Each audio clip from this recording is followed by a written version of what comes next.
Okay, welcome back everyone to KCG. I'm going to continue on with the United States Office of Personnel Management. This is in regards to the return to in-person work that was signed January 22nd, 2025. I am so sorry I have not been doing my videos as quickly as possible. It's just been a lot going on. And even though there's a lot of stuff being signed fast, doesn't mean that you have to just go by what other people say. So let's go to the top. The reason for all these videos is to break down the memorandum, to get a clear understanding and not jump to conclusions. And then actually, let's just take the time to think everything through. So this is not about politics. Well, some of it, you can tell some of this is about politics, but the purpose of this is to just go over everything and break it down to the nit and gritty. All right, so the last video, I talked about the authority. This video, we're going to talk about the background. So when we talk about return to in-person work, one of the problems that I found wrong with this whole memo is the justification of the return to in-person work. Because this whole thing has in here that the justification is that it says the President Trump was elected with the mandate to increase the efficiency and accountability of the federal workforce. Well, but this paragraph doesn't talk about that. What this paragraph talks about is that the buildings is mostly empty, particularly Washington, D.C. area, agency, headquarters office, devastating the local economy, and serving as a national embarrassment. But what does this paragraph have to do with efficiency and accountability?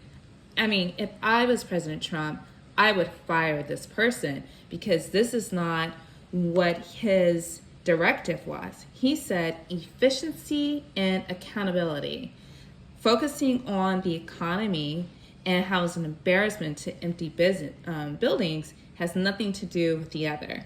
And so if we go further down here, it says that I read somewhere where it says the federal unions attempted to abuse the collective bargaining process to guarantee full-time telework into the indefinite future and forestall any requirements to return to the office. Well, I really don't think that is not even true, folks. If you go all the way back to the Telework Enhancement Act, the Telework Enhancement Act is just that. It's an enhancement. Telework enhancement. It's also a work and life balance. So if anything, they want you to return back into work so that you can go and spend money in DC's economy. And what should happen is people should write their state government, because I'm just going to do a little spinoff. To me, this is relevant.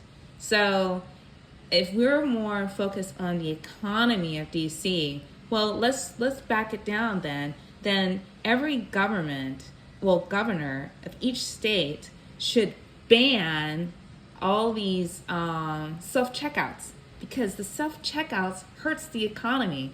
It puts more and more people out of work. So, I mean, if we're focusing on the economy, also with people remote or teleworking, they're bringing money into the area of where they live, okay? Because that means they're at home, they're shopping at the local grocery stores. That creates a demand for more employees, all right? That also helps DoorDash people to bring foods. That helps local restaurants because you're home, you're in your area, and you're ordering food.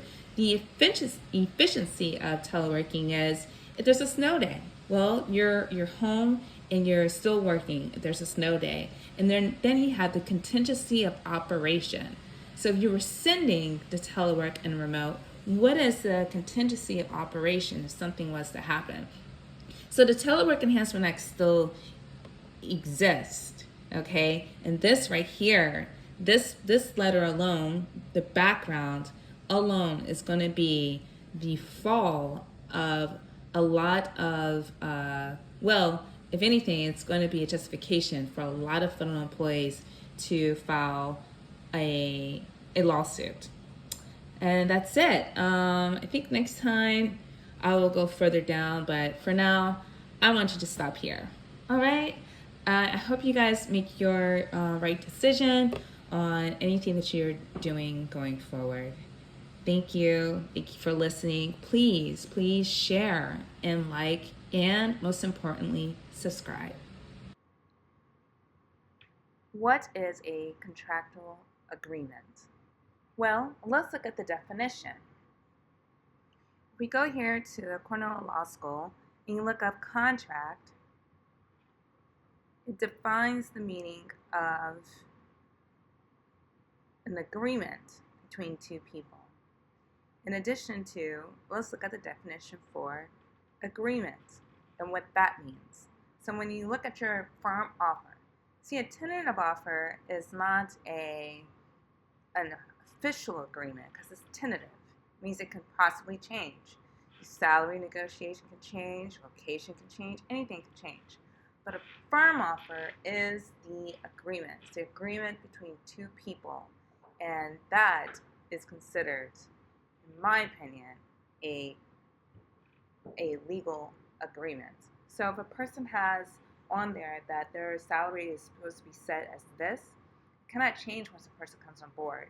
And if the former firm offer has on there that the person's job is supposed to be remote or telework, then something like that should not be